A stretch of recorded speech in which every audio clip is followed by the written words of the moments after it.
Hoy pensamos concluir y esperamos que podamos hacerlo ciertamente, esta miniserie que hemos titulado Cuando el mal sirve para bien. Probablemente, dependiendo de cómo nosotros podamos manejar el tiempo, terminaremos hoy, si no concluiremos la semana que viene. Pero realmente nosotros tenemos el reto como creyentes de no ver las situaciones simplemente como se ven. Yo sé que cuando somos golpeados por las circunstancias adversas y esta nos produce dolor, sufrimiento, confusión, es comprensible que el ser humano pueda verla simplemente como se ven. Lo que estamos viendo es el dolor, el sufrimiento, estamos viendo la incomodidad y realmente estamos en unos momentos muy especiales en la historia de la humanidad. Esta pandemia pues nos ha afectado a todos en términos de salud, en términos económicos, emocionalmente y hasta espiritualmente. Y hemos visto cómo los más vulnerables en cualquiera de esos renglones ha sido realmente impactado. Economías débiles están siendo impactadas y son las que más van a sufrir, tanto en el orden de un estado, de una empresa o domésticamente.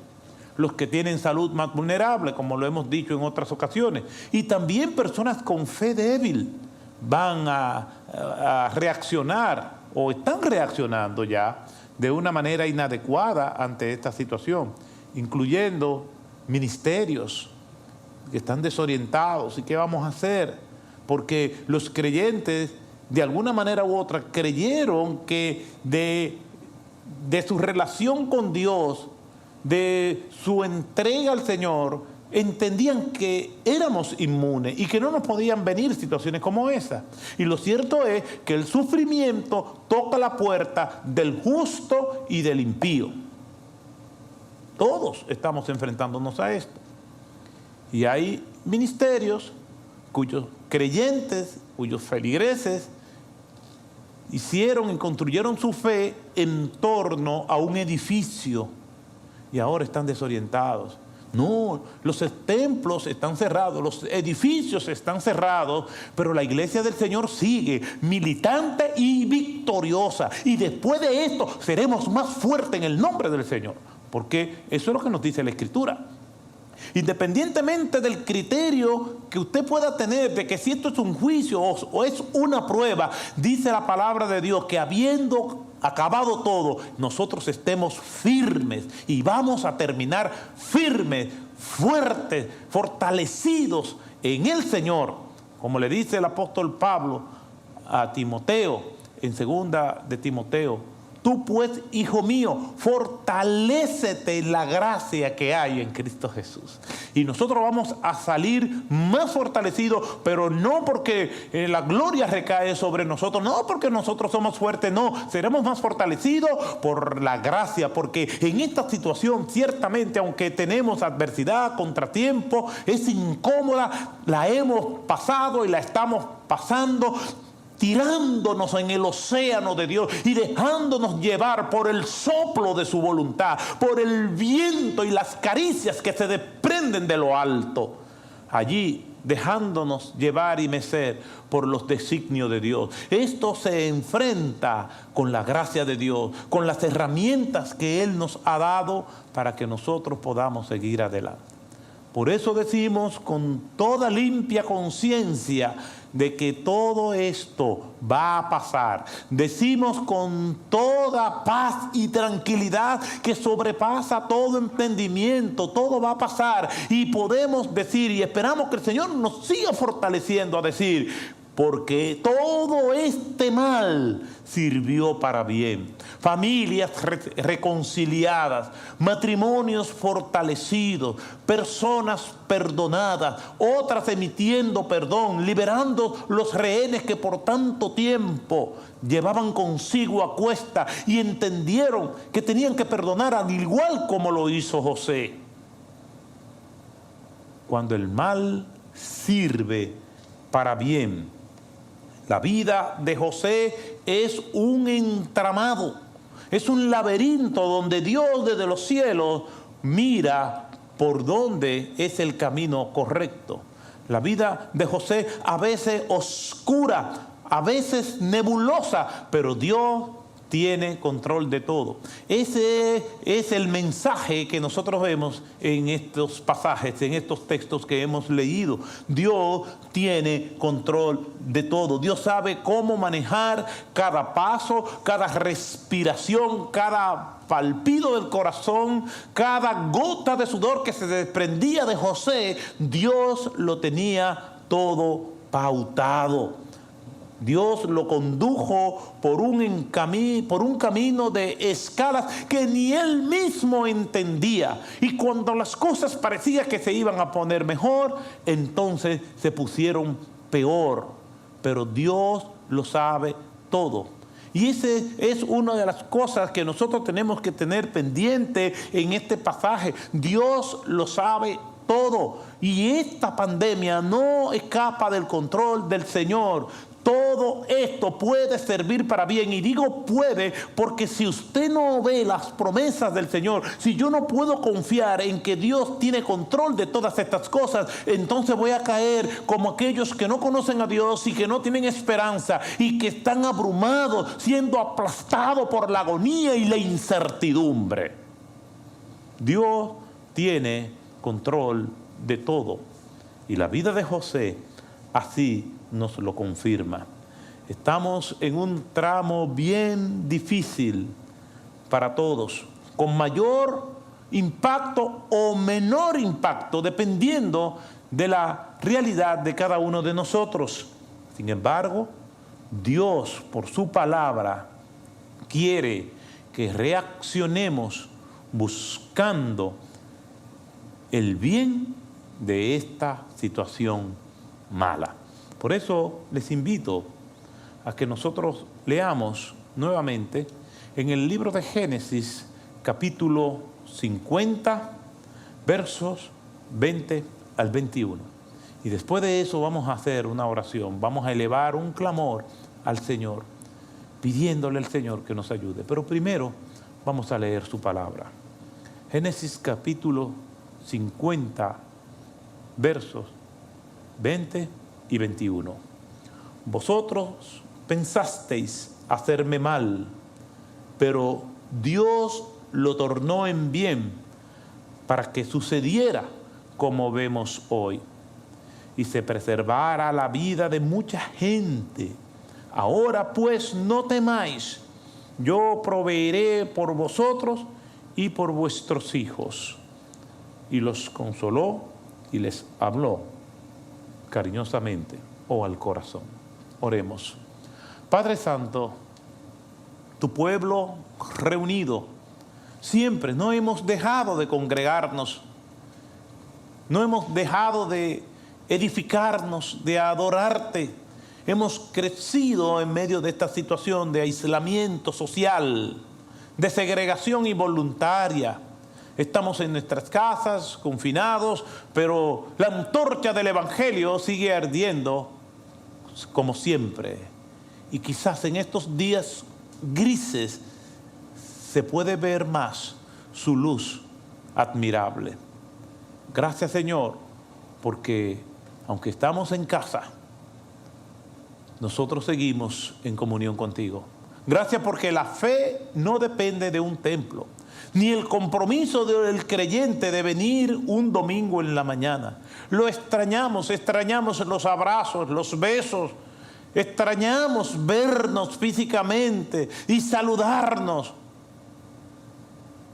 Pero Dios, tú sigues estando en nuestros corazones.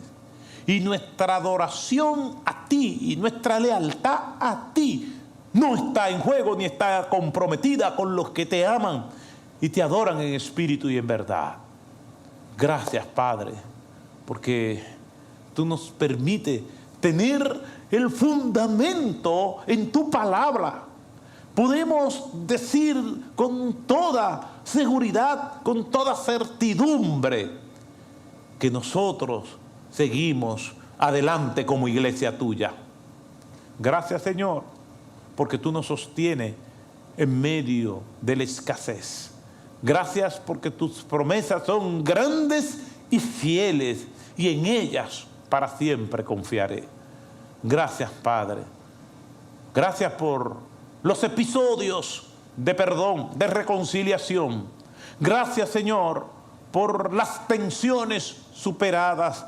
Gracias por la oportunidad de crecer en medio del torbellino.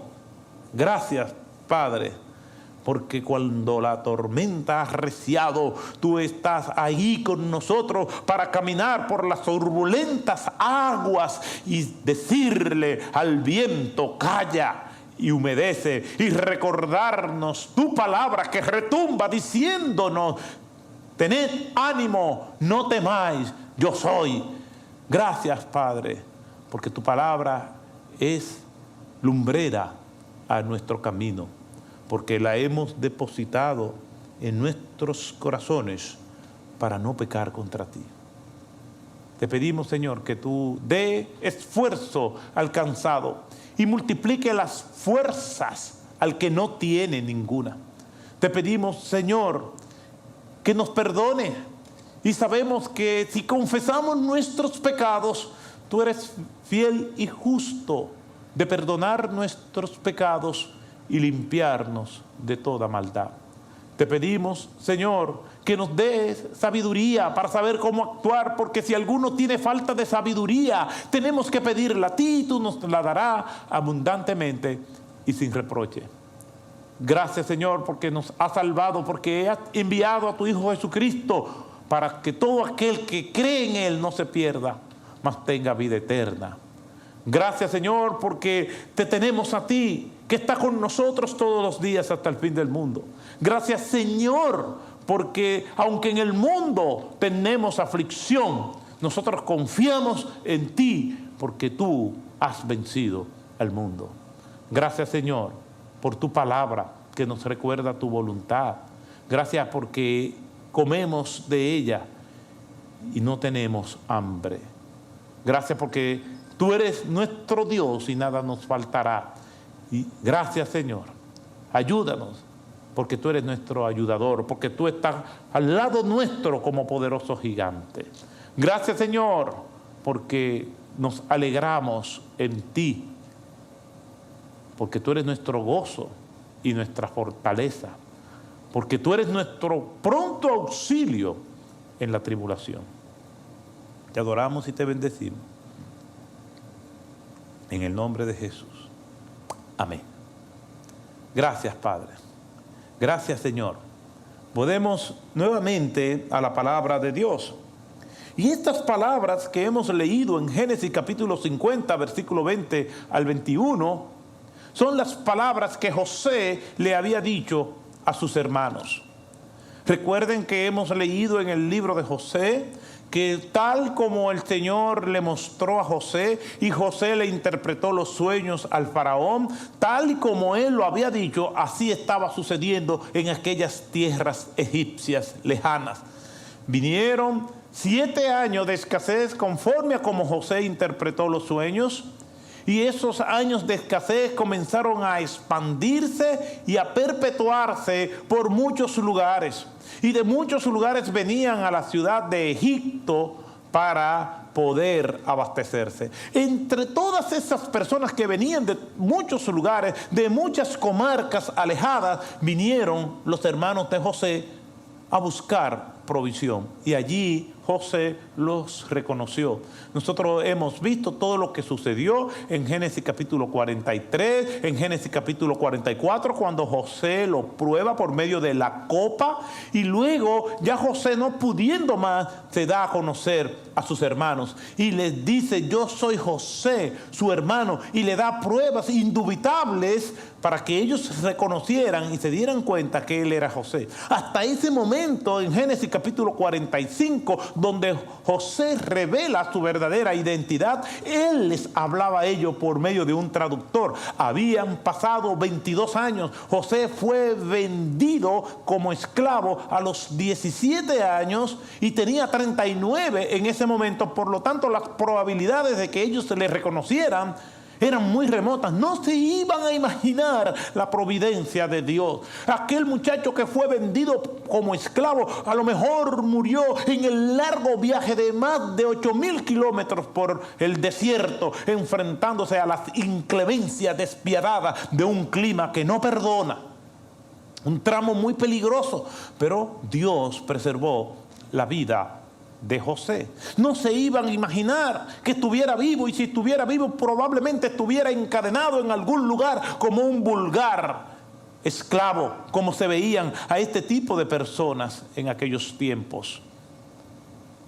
Y ellos llegan y hablan con José, lo somete a prueba. José le habla con un intérprete. Ellos están hablando con el segundo hombre más poderoso de Egipto. No pueden imaginarse que en el globo terráqueo pudiera existir José. No podían comprender que Dios hubiera preservado su vida y entonces propiciar aquel encuentro providencial. José se da a conocer a sus hermanos y es un pasaje lleno de drama. Y lloran de tal forma que se oyeron los llantos en todo el palacio y todo Egipto supo lo que había pasado. Se reencontraron, José perdona a sus hermanos, les dice todo esto Dios lo propició para bien. Sus hermanos regresan, le dan la noticia a su padre y vuelven. Y en capítulo 50, que este pasaje, ya vemos que su padre, Jacob, ha muerto y los hermanos comienzan a sentirse inseguros nuevamente y José le dice estas palabras: vosotros pensasteis hacerme mal, pero Dios lo tornó en bien para que sucediera como vemos hoy y se preservara la vida de mucha gente. Ahora pues no temáis, yo proveeré por vosotros y por vuestros hijos. Y los consoló y les habló cariñosamente. Cuando el mal sirve para bien, propicia el perdón, y eso es lo que hemos dicho durante estos domingos. No es tiempo para usted estar buscando ahondar las heridas. No son momentos para nosotros estar guardando resentimientos y andando con un rehén. Libere sus rehenes, pídale a Dios que le ayude a perdonar, llame, escriba y resuelve ese problema. Dios le está dando la oportunidad para que en estos tiempos malos usted encuentre el bien. Y una de estas cosas que nos enseña este pasaje es el perdón. Hoy nosotros vamos a ver que Dios guió a José a darnos a nosotros, a modelarnos a nosotros algunas lecciones. Y podemos afirmar categóricamente que eso mismo que vivió José, nosotros también podemos vivirlo.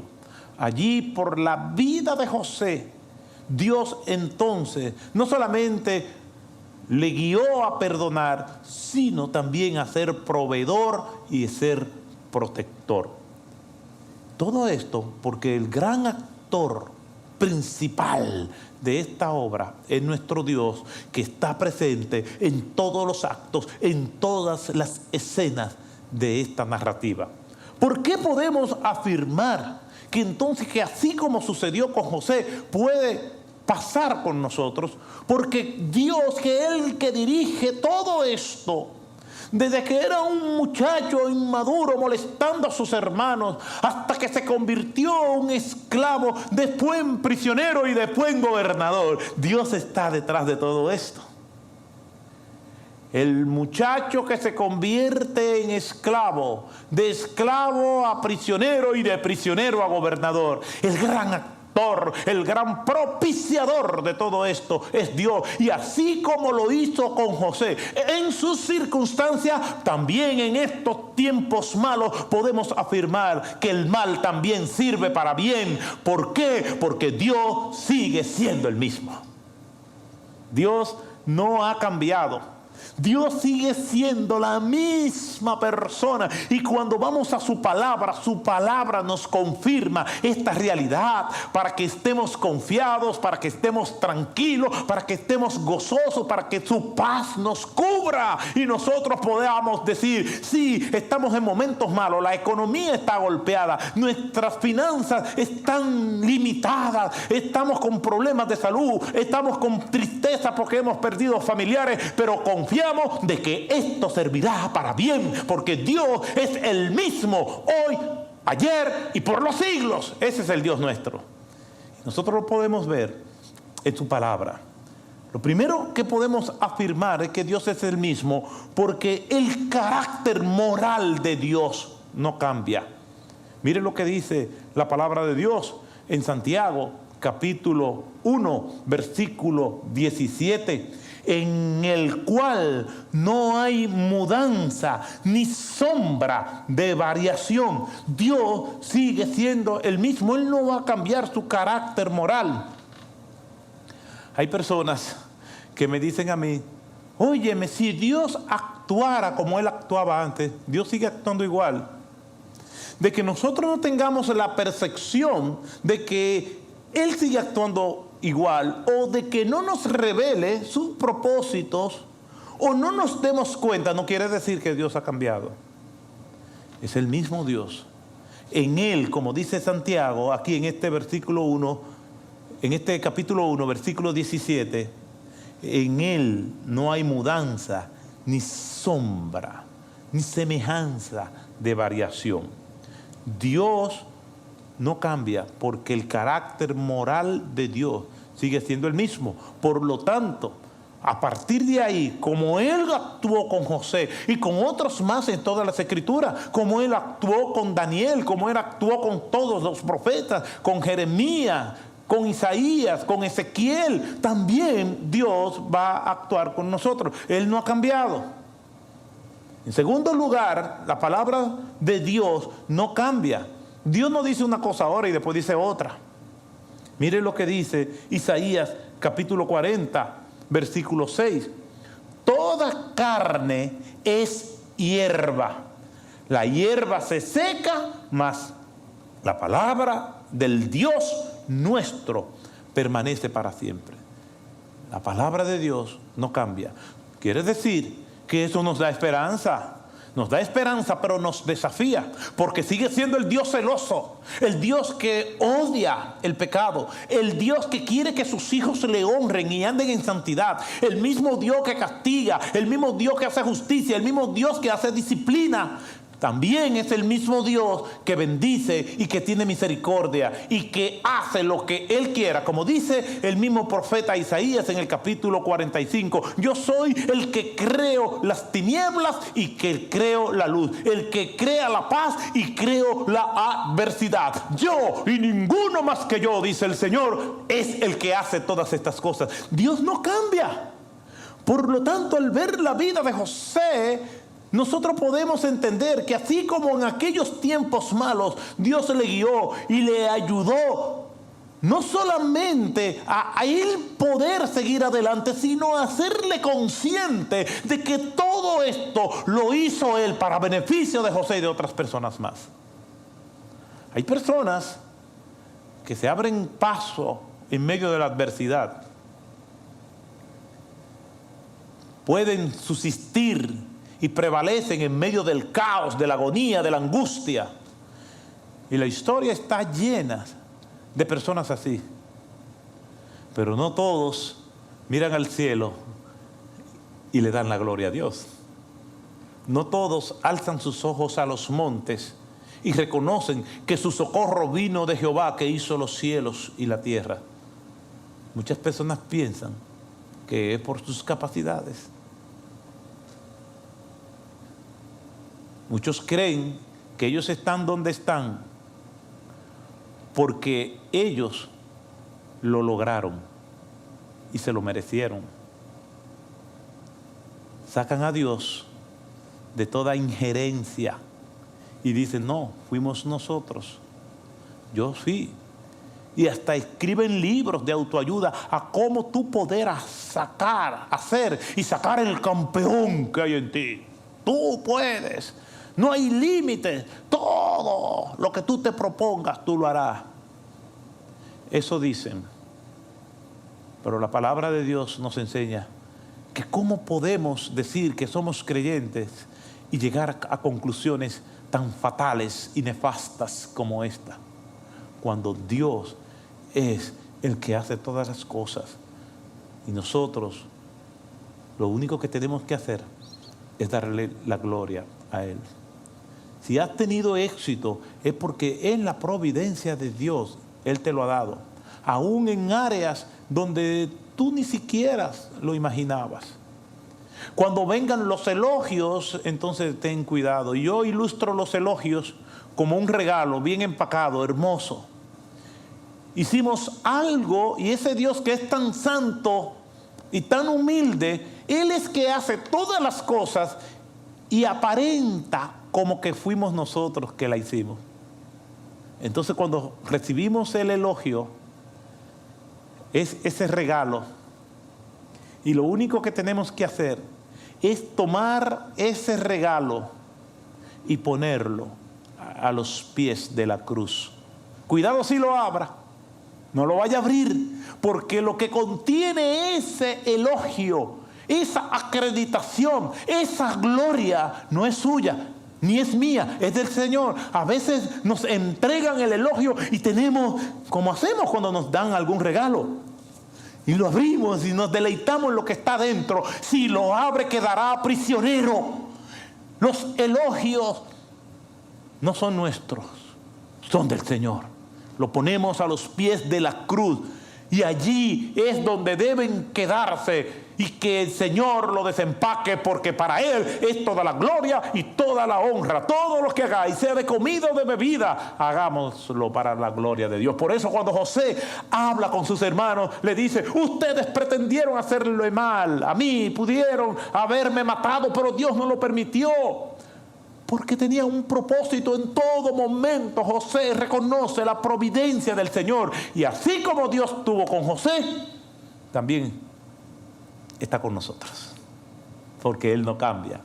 Así como Dios estuvo con los malvados hermanos de José en algún momento, ya ellos estaban bendecidos, ya se estaban beneficiando de ese Dios, aun cuando ellos pretendieron hacer mal. Dios no cambia en su carácter moral, su palabra no cambia. Mire lo que dice el Salmo 119, versículo 89 y versículo 151 y más versículos. Para siempre, oh Jehová, permanece tu palabra en los cielos. Y en el versículo 151 dice: todos tus mandamientos son verdad, para siempre lo has establecido. Bendito sea el nombre del Señor. ¿Cómo podemos afirmar tan categóricamente que como Dios actuó con José según sus circunstancias, también puede actuar con nosotros? Porque el carácter de Dios no cambia, porque la palabra de Dios no cambia, y porque los propósitos de Dios tampoco cambian. Mire lo que dice el primer libro de Samuel, capítulo 15, versículo 29: porque no es hombre para que se arrepienta. Y en Números capítulo 23, versículo 19, Balaán había dicho lo propio cuando dice: Dios no es hombre para que mienta, ni hijo de hombre para que se arrepienta.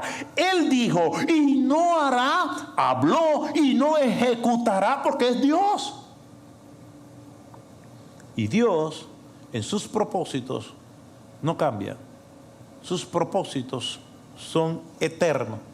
Recuerden que cuando Job estaba abatido por aquella situación tan fuerte que le llegó, perdió todos sus empleados, perdió todos sus bienes, perdió todos sus hijos, más la acusación y la arrogancia y soberbia de su esposa, mas también la impugnación de sus amigos.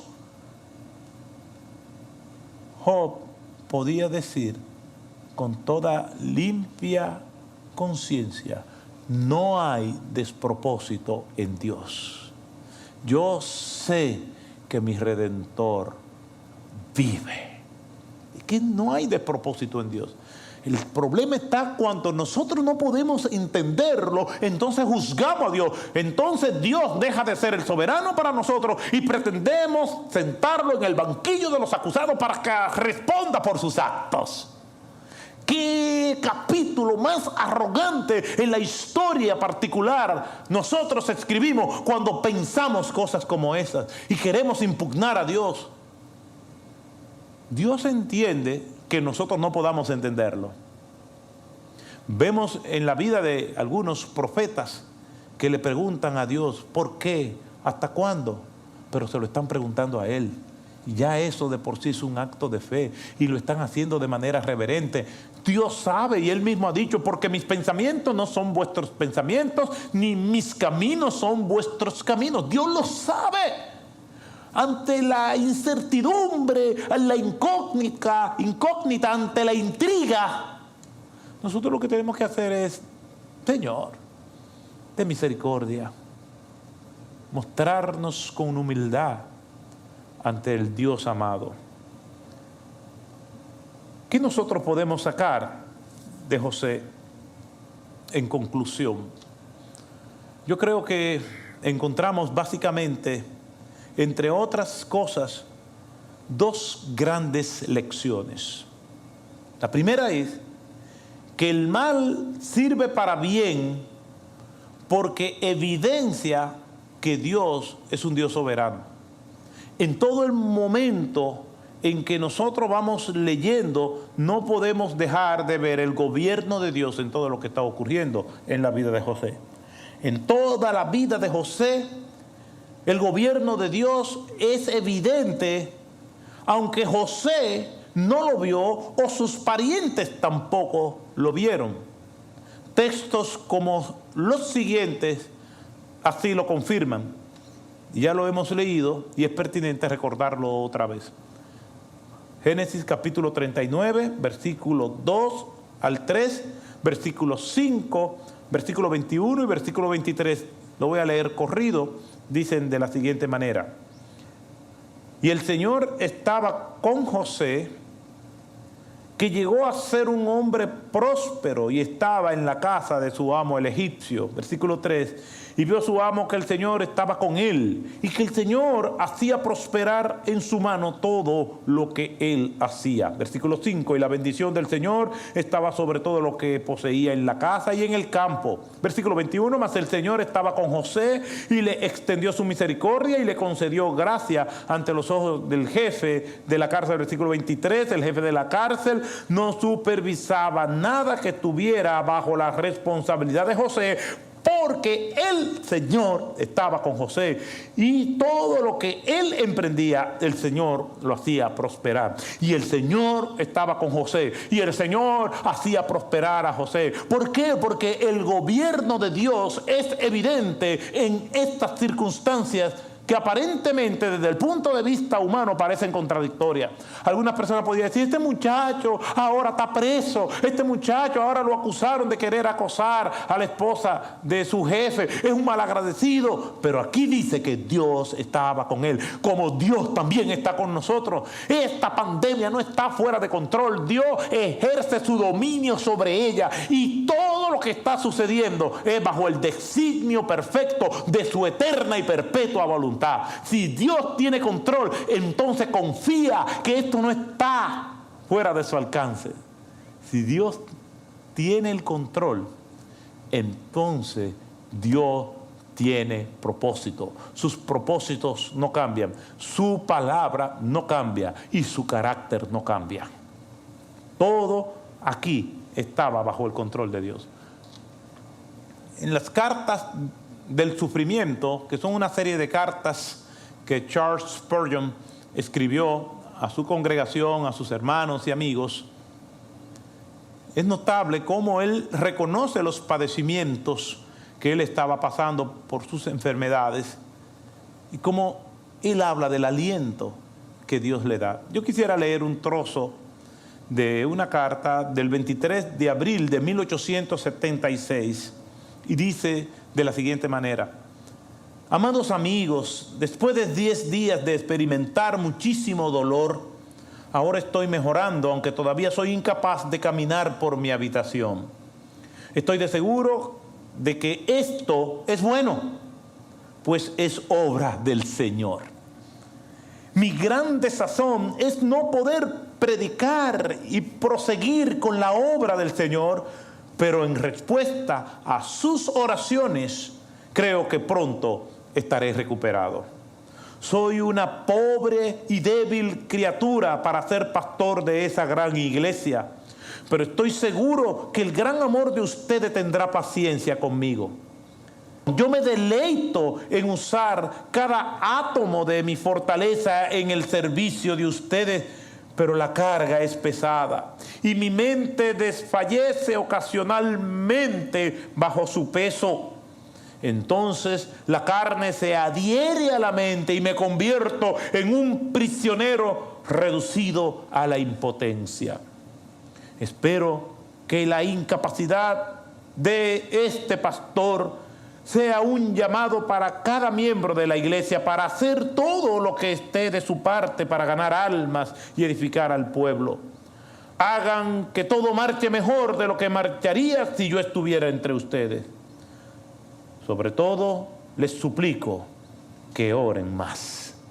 La adversidad no deja de reconocer las incapacidades nuestras. En la adversidad salen a relucir nuestras limitaciones, como hoy en día. Las grandes potencias y las mentes más brillantes están trabajando 24 horas buscando una cura, buscando una vacuna para este virus.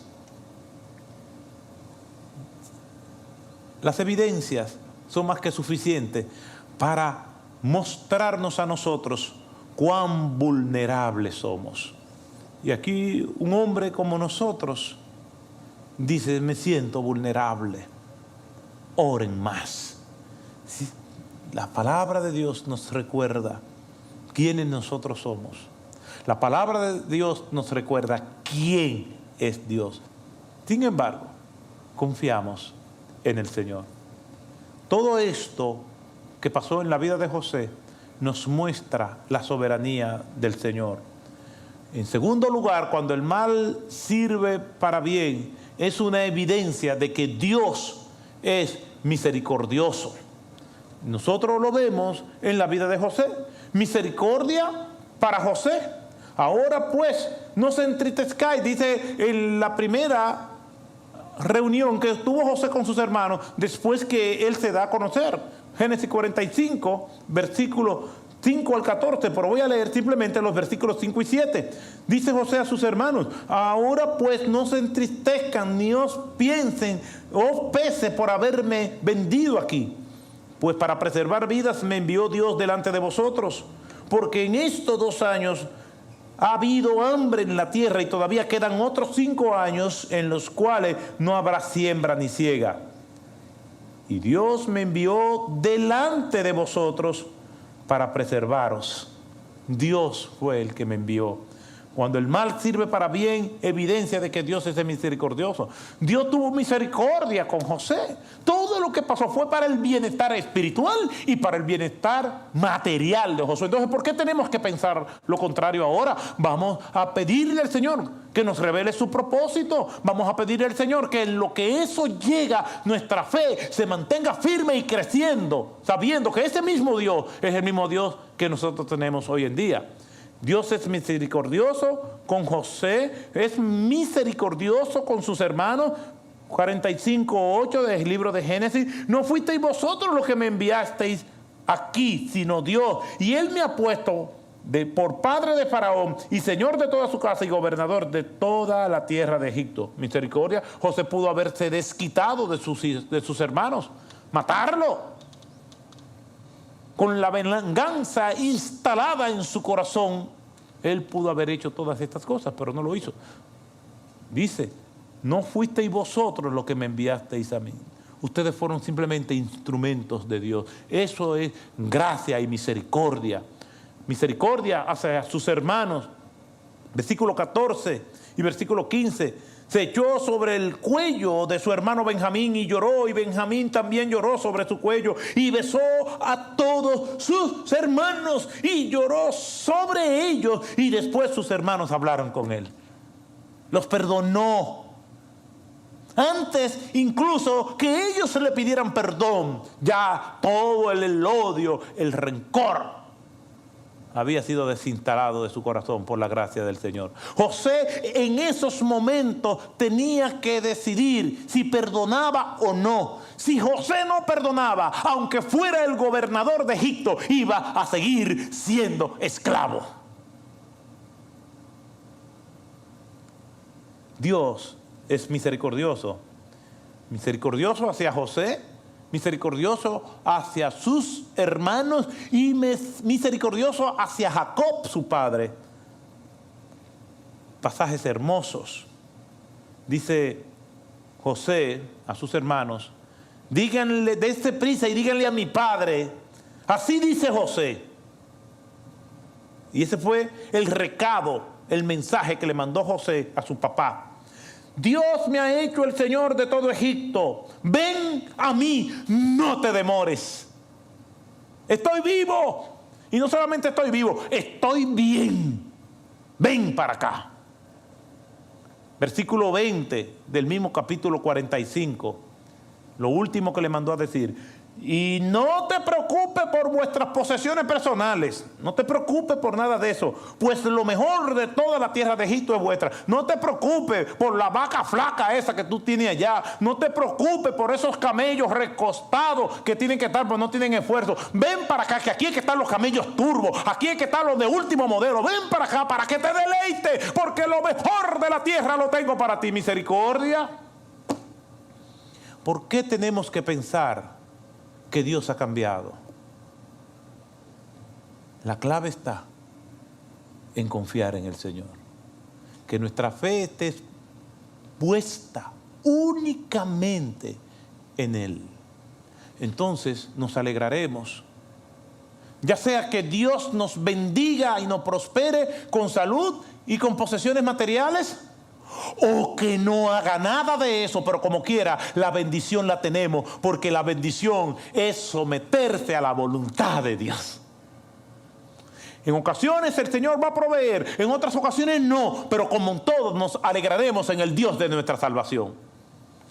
¿Por qué? Porque el gozo del creyente no depende de lo que le rodea, sino de lo que tiene en el corazón. Porque la felicidad del hombre no consiste en la abundancia de bienes materiales que posee. Dios es misericordioso con José, con sus hermanos, con Jacob. Miren lo que dice la Escritura, lo que dijo Jacob cuando vio a su hijo, entre otras palabras. Génesis capítulo 46, dijo Jacob en el versículo 30. Entonces Israel dijo a José, ahora ya puedo morir después que he visto tu rostro y sé que todavía vives. Miren lo que dice Jacob en este versículo 30. Entonces, ahora ya puedo morir, ya yo te he visto, ya yo sé que vive. Todo el mundo sale beneficiado. Salió beneficiado Egipto y salieron beneficiados todas las naciones circundantes porque había provisión en Egipto. Dios es un Dios de misericordia. Cuando el mal sirve para bien, evidencia que Dios es soberano y evidencia que Dios es misericordioso. Mis hermanos, ¿por qué pensar diferente? Vamos a alimentar nuestras vidas de las promesas de Dios para que nuestros nutrientes y nuestros átomos y células espirituales sean fortalecidas. por lo que Dios dice. ¿Por qué pensar diferente? El carácter de Dios es el mismo. La palabra de Dios es el mismo. Y los propósitos también. Dios evidencia en la vida de José que Él es misericordioso y que Él es soberano.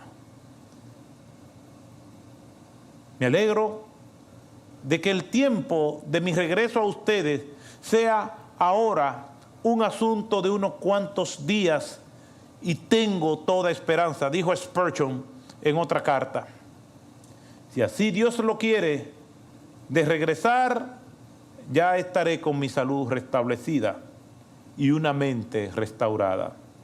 Tal vez nunca antes mi espíritu se ha visto tan abatido, pero nunca había sido restaurado tan misericordiosamente.